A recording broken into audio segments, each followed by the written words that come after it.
Fellow Nigerians,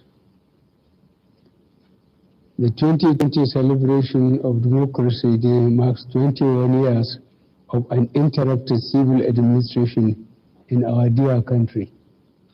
This day provides us an opportunity to reflect on our journey as a nation, our achievements and struggles. It is a day to honor our founding fathers who toiled to establish our republic, and every Nigerian who has worked tirelessly to sustain it.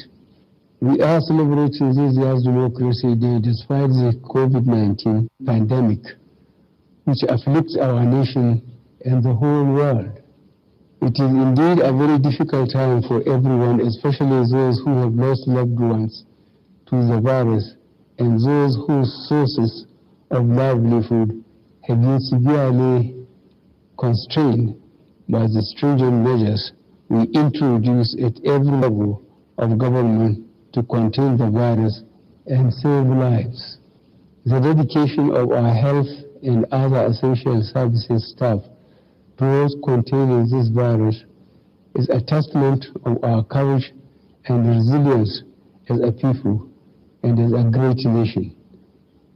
And I use this opportunity to say thank you to all of you for your service to the nation. Sustaining our democracy thus far has been a collective struggle, and I congratulate all Nigerians and particularly leaders of our democratic institutions for their resilience and determination to ensure that Nigeria remains a shining example of democracy. In my 2019 Democracy Day address, I promised to frontally address the nation's daunting challenges, especially insecurity, economy, and corruption. I therefore find it necessary to give an account of my stewardship on this day. We have recorded notable achievements in the course of implementing our 9 priority objectives and are establishing a solid foundation for future success. On the economic front, our objectives have remained to stabilize the macroeconomy, achieve agricultural and food security, ensure energy sufficiency in power and petroleum products, develop infrastructure, fight corruption, and improve governance.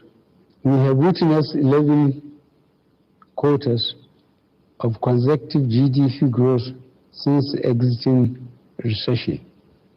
The GDP grew from 1.91% in 2018 to 2.27% in 2019, but declined to 1.87% in the first quarter of 2020 as a result of the decline in global economic activities due to the COVID-19 pandemic. Every single economy in the world has suffered a decline. Ours has been relatively moderate. In order to stabilize the economy, the monetary authority took steps to build the external reserves, which resulted in improved liquidity in the foreign exchange market. The external reserves grew from $33.42 billion United States dollars on April 29, 2020 to about $36 billion United States dollars in May 2020, which is enough to finance 7 months of import commitments. Agriculture remains the key to our economic diversification strategy. The Presidential Fertilizer Initiative Program continues to deliver significant quantities of affordable and high-quality fertilizers to our farmers. This initiative has also revived 31 blending plants and created a significant number of direct and indirect jobs across the value chain. Government is also revamping the cotton, textile, and garment sector via a CBN Textile Revival Intervention Fund that will considerably reduce foreign exchange spent on cotton and other textile imports. Through the Food Security Initiative, we are promoting grow what you eat and eat what you grow. I am also delighted that more and more Nigerians are taking advantage of the opportunities in the agriculture and agri-business sector. I assure you that government will continue to support agriculture through the CBN Anchor Borrowers Program and similar schemes. To protect our farming investments, we have deployed 5,000 agro-rangers and employed 30,289 in our paramilitary agencies.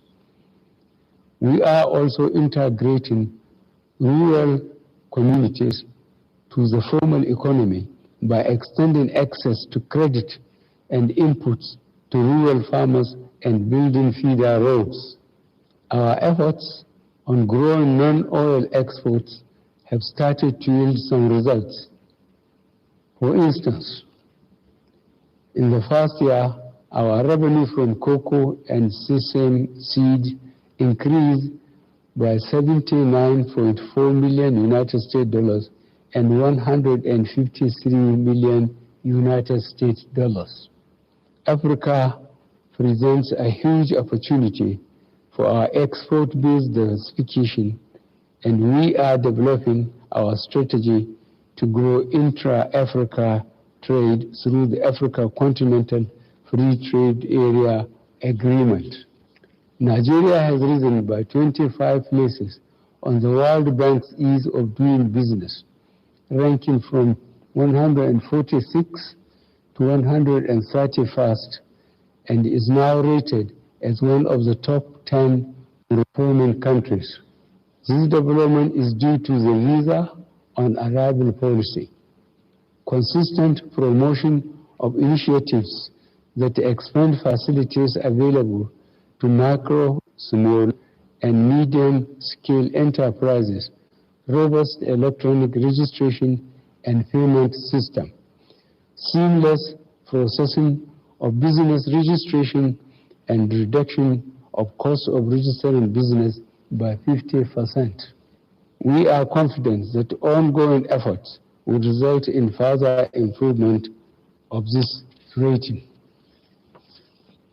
We remain committed to expanding our mining sector. To this end, I have directed the resuscitation of the Ajakuta steel plant based on government-to-government financing and a public-private sector financing. With foreign and domestic investments and the participation of small-scale miners, we are harnessing the supply value chain in gold production. We will also be launching a fully digitized mineral rights management platform for quick processing of mineral rights application, digitalization of records, and flagging revenue leakages. The power sector remains very critical to meeting our industrial development aspirations, and we are tackling the challenges that still exist in the delivery of power through different strategies. We are executing some critical projects through the transmission, rehabilitation, and expansion program, including the Aloaji to Onisha, Delta Power Station to Benin, and Kaduna to Kano. B. 330 kV DC 62-kilometer line between Birnin Kebbi and Kamba.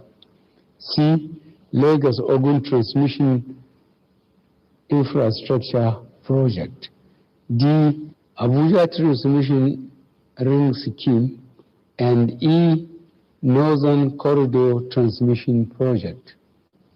Our agreement with Siemens will transmit and distribute a total of 11,000 megawatts by 2023 to serve our electricity needs. On transportation, another critical sector to improving our economic competitiveness, we are growing the stock and quality of our road, rail, air, and water transport infrastructure. Through the Sukuk-funded road projects, a total of 412 kilometers of the targeted 643 kilometers road projects have been completed, representing 64%. The Prudential Infrastructure Development Fund projects are also progressing very well. On the second Niger Bridge, piling work has been completed and the approach roads are being constructed. 48% of work on this bridge has been achieved. We have constructed 102 kilometers of 376 kilometer Abuja-Kaduna-Kano road, representing 38%, and the 42.9 kilometer Obajana-Kabba road is 87.03% complete. Furthermore, the Federal Roads Maintenance Agency has completed routine maintenance on over 4,000 kilometers of federal roads out of the 5,000 kilometers targeted. We are extending and upgrading our railway network too. We are introducing more locomotives, coaches, and wagons for the Abuja-Kaduna rail line. The Central Ajakuta-Itape Wari line has been completed and is being extended from Itape to Abuja on one end and from Wari town to Wari port on the other. The Lagos-Ibadan rail line is 90% completed and would be extended to the Lagos port, which would help address the long-standing gridlock at the Apapa port. The Kano-Maradi single-track standard gauge railway, Coastal Railway Project, and Port Harcourt Maiduguri standard gauge railway, with its associated branch lines running through the southeastern and Gombe State's Industrial Park and Bonny Deep Seaport, are all ready for concessioning. Government continues to make investments in the aviation sector to position it as a travel and trade hub in West Africa and the wider African continent.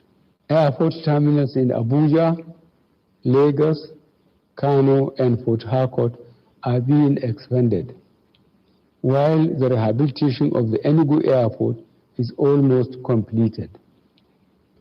All our airports are being raised to international standards with the equipment, especially navigational aids, to guarantee world-class safety standards. For the first time in over 10 years, Nigeria is conducting bidding process for 57 marginal oil fields to increase revenue and increase the participation of Nigerian companies in oil and exploration and production business. We continue to grow local content in other areas of the oil and the gas sector with the disbursement of funds from the $200 million United States Nigerian Content Intervention Fund to indigenous manufacturers and service providers. With sustained engagement of youth, opinion leaders, and other stakeholders, we have restored peace in the Niger Delta region and maintained our oil production levels. The head office of the Niger Delta Development Commission will be commissioned shortly. The funding of Section 1 to 4 of the East-West Road shall be pursued with a view to completing the project by the end of 2021. Furthermore, I am determined to ensure that development meant for the people of the Niger Delta get to them, so I have authorized a forensic audit of the Niger Delta Development Commission. Digital economy continues to play an important role in our development agenda as we move into the age of artificial intelligence. Since the creation of the Ministry of Communication and Digital Economy, the National Digital Economy Policy and Strategy has been launched. Steps have been taken to achieve a reduction of connectivity cluster gaps from 207 to 114, as well as increase the level of 4G coverage by 30%.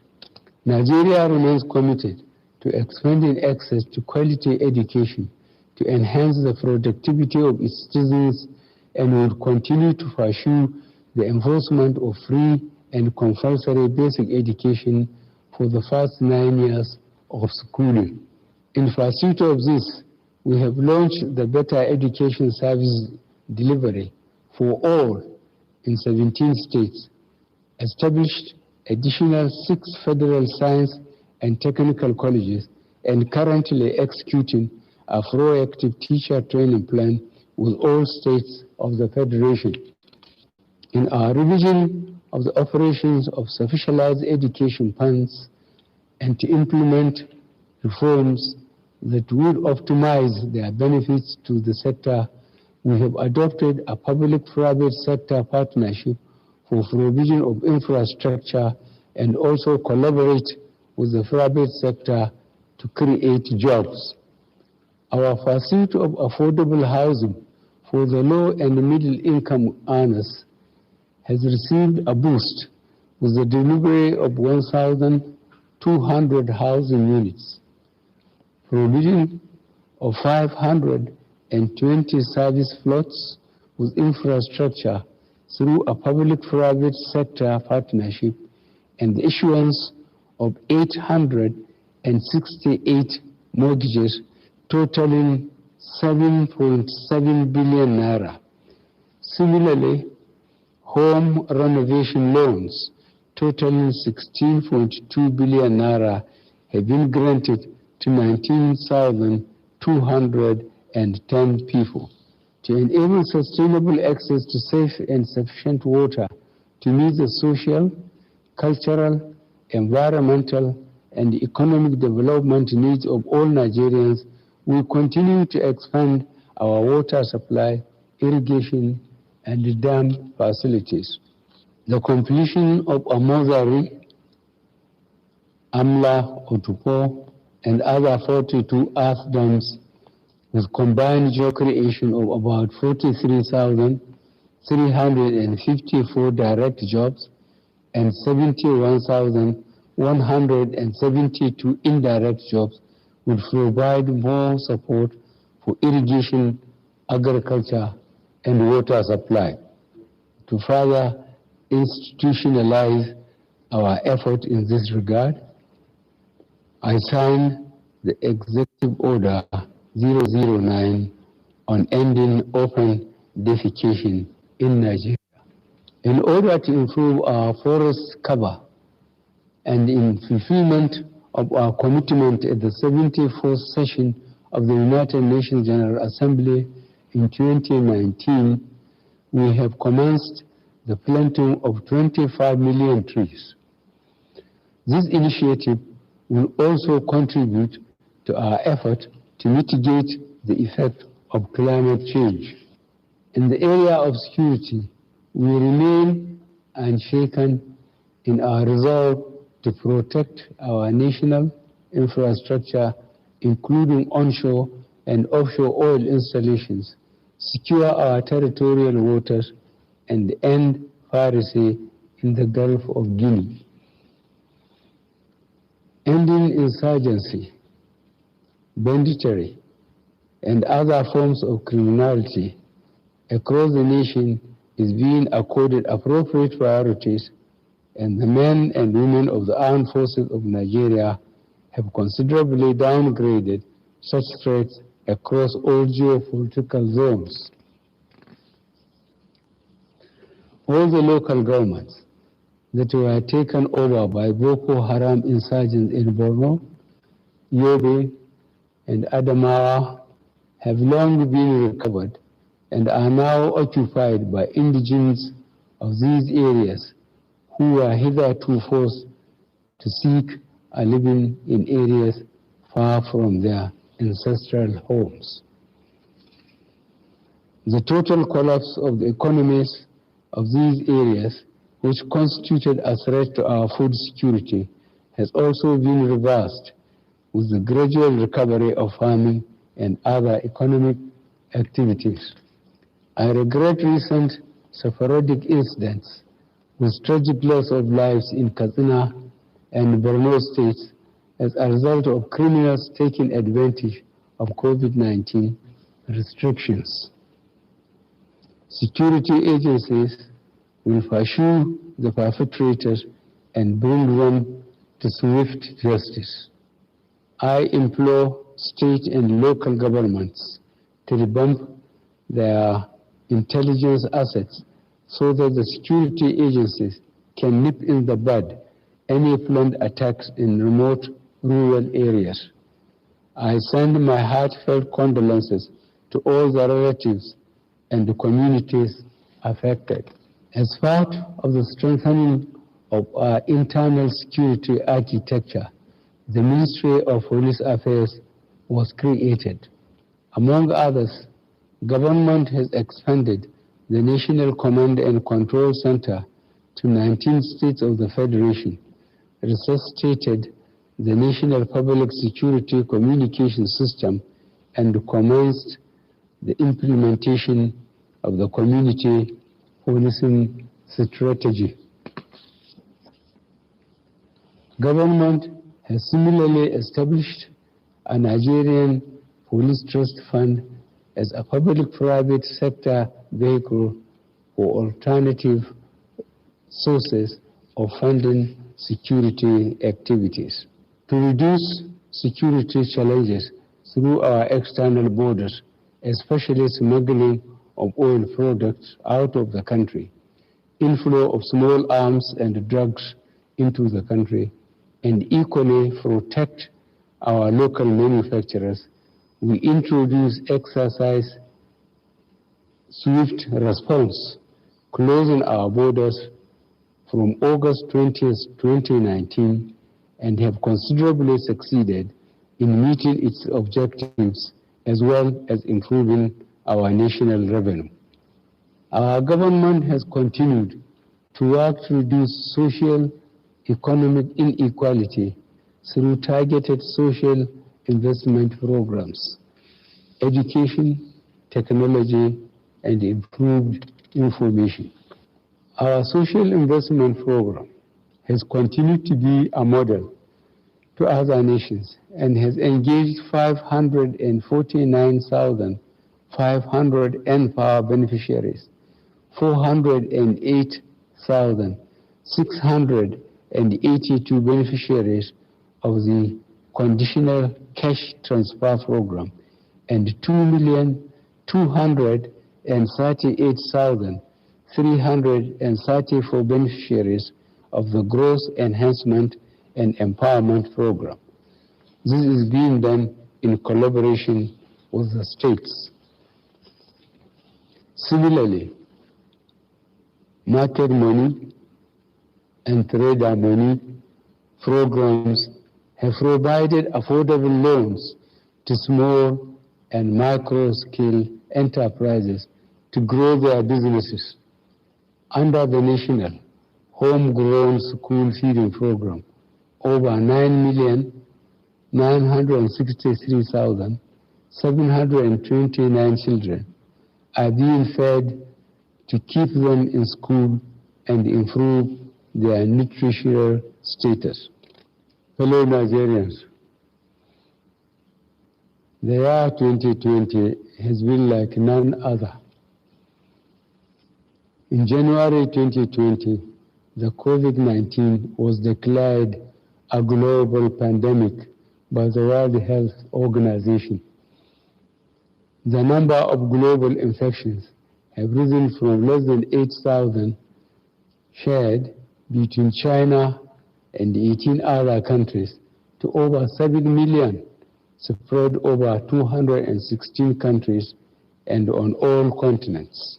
Nigeria recorded its first case of COVID-19 on February 27, 2020, and within the first 100 days, I have had cause to address the nation on 3 occasions within 1 month, which underscores the gravity of this pandemic. There is no doubt that this pandemic has affected the global economy and all known socio-economic systems. It has also brought grief and pain to families that have lost their loved ones. Like many Nigerians, I feel the grief and pain not only as your president, but also as someone who has lost a close member of my staff and some relatives and friends. In order to have a robust national response, I approved a presidential task force on COVID-19 to provide guidance and leadership in tackling the pandemic nationwide. State governments also constituted their own COVID-19 task forces. Complementing this was the establishment of a National Emergency Operations Center responsible for providing technical and professional guidance in the national response. The overall objective of the VTF COVID-19 is to ensure that the pandemic does not overwhelm our health systems while ensuring that we maintain an effective case management system to help in containing the spread of the virus. The impact of the pandemic has disrupted our economic system, and to ensure its functioning while still addressing the spread, the federal government put in place a number of various non-pharmaceutical measures to slow down the spread of the virus, in addition to a progressive reopening of the economy.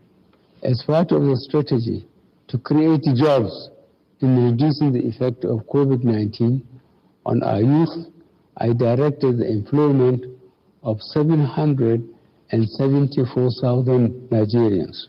These youth will be engaged in a special public works program aimed at cushioning the effects of economic downturn. Each of the 774 local government areas in the country will be allotted 1,000 slots. I am pleased to report that this program has commenced. I receive regular briefing from the VTF on COVID-19. I know that the national response relies on science, data, and experience in taking decisions. This informed my approval for the ease of lockdown phase to ensure a balance between lives and livelihoods. I am confident that the steps being taken by the VTF will result in flattening the COVID-19 curve. I, therefore implore all Nigerians to abide by the approved guidelines and protocols. There is hope for us all if we take individual and collective responsibility.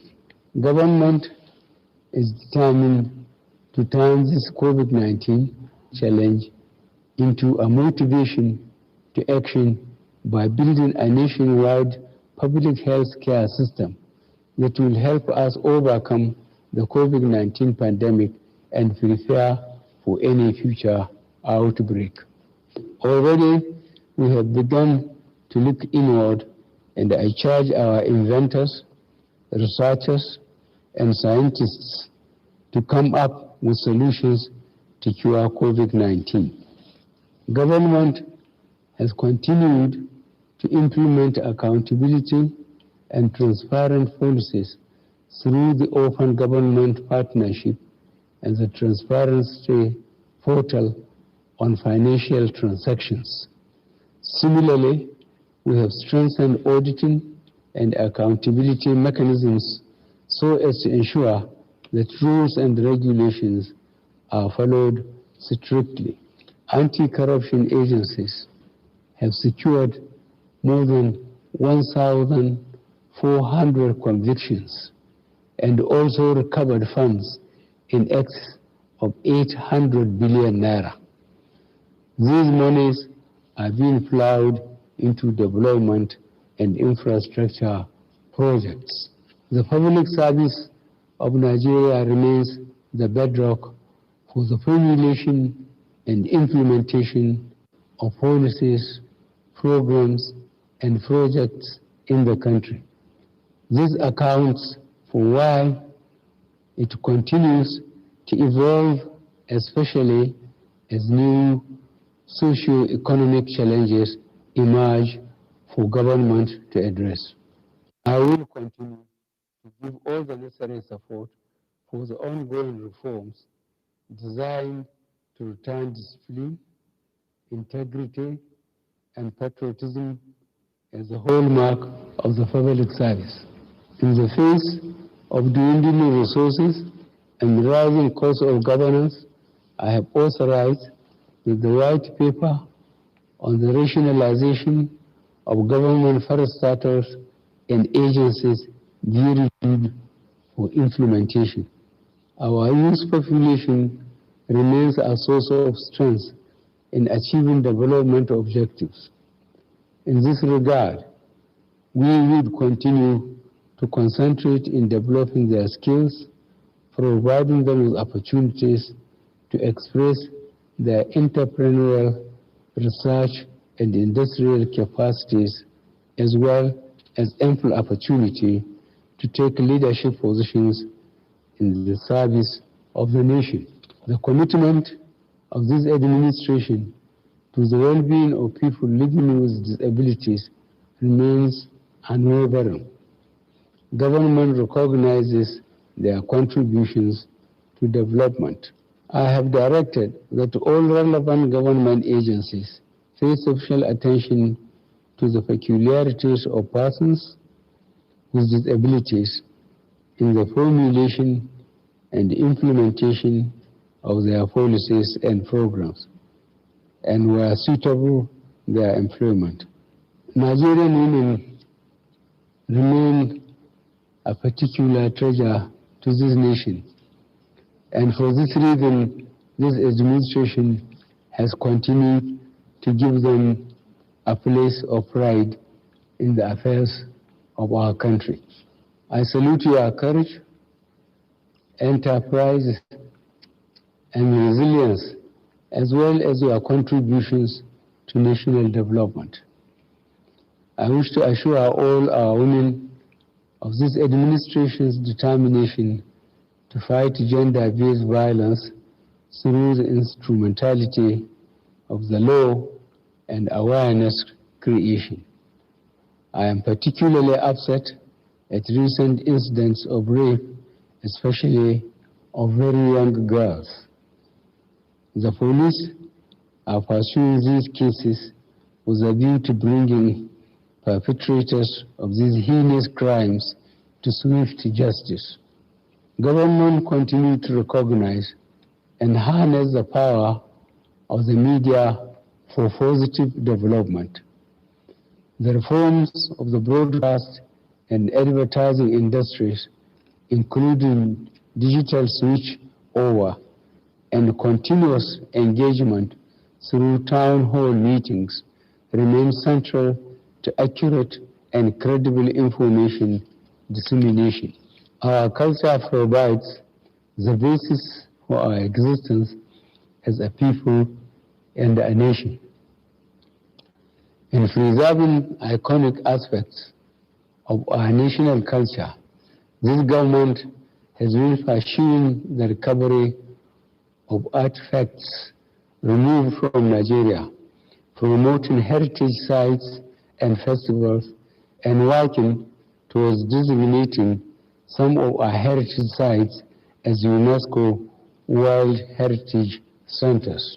Nigeria would always be governed by the rule of law, and I will do my utmost to uphold the Constitution and protect the lives and property of all rights of Nigerians, facilitate the institutionalization of a responsive legal system, provide support to all constituted bodies in implementing their mandates, and improve our custodial system of justice. The National Assembly has been an important partner in our quest to sustain our democracy and achieve our development objectives.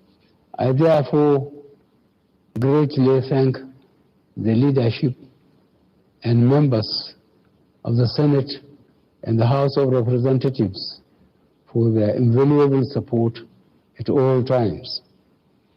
I would also like to convey our deep appreciation to members of the press for their doggedness in the struggle for attainment of democracy since the beginning of our nationhood. I admit that the relationship between the media and successive governments has not always been perfect, but there is no denying the fact that you have been an effective watchdog for the society, especially in holding public offices to account. It is sad that in the cause of securing our democracy, some of your colleagues have had to pay a heavy price. We will continue to guarantee freedom of the press as we place high premium on responsible journalism that is devoid of hate speech, fake news, and other unethical professional conduct. Fellow Nigerians, as we celebrate this year's Democracy Day, let us remember that notwithstanding our aspirations, humanity and indeed democracy is under the threat of COVID-19. Nigeria has survived many crises before and came out stronger. I am confident that by God's grace, we shall overcome this one and emerge stronger and more forceful. Thank you for listening, and God bless the people of Nigeria.